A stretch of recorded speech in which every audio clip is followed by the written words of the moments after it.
how do you see the ending violence against girls and women's movement having an intersectional lens? How can they increase that so that they can actually be bolder, more powerful, build base, and work across movements, including Black Lives Matter and the domestic workers movement? I cringe a little bit inside every time I hear a young woman of color say that she's not a feminist. And the reason that I cringe inside is because I know exactly what they're talking about. And I work actively for a world where we're not having that conversation anymore. There was a time when feminism was reserved for white women who were middle to upper class, right? And when we look at the history of quote unquote the women's movement, right? We rarely include the impact that eugenics had on the women's movement. Absolutely. As somebody who comes out of, decades of doing reproductive justice work, I remember having to make that frame fit for my experience because I was not a skinny, cute white girl with blonde hair and blue eyes, right, who was going to marry into high society.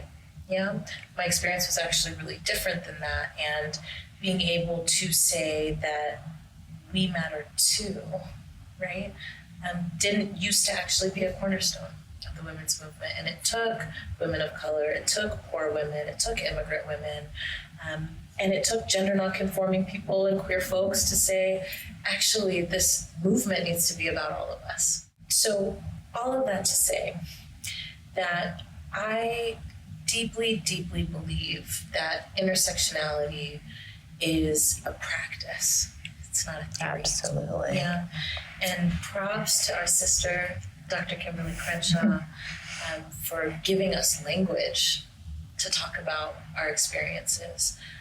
Props to all the third world women of color who were like, yo, feminism is ours, right?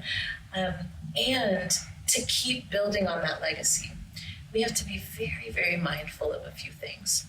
So one, I think in the practice of movement building, often what we try and do is we try to samify, right? We're saying we need as many people as possible, so let's figure out what's the lowest common denominator that we can then unite people around.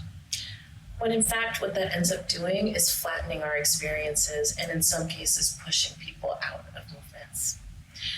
Movements are meant to be complicated and messy.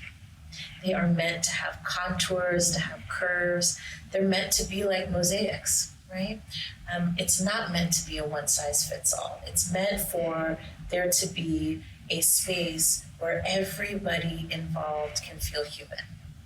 And so then what that means is that we have to make room for the varying experiences that people have.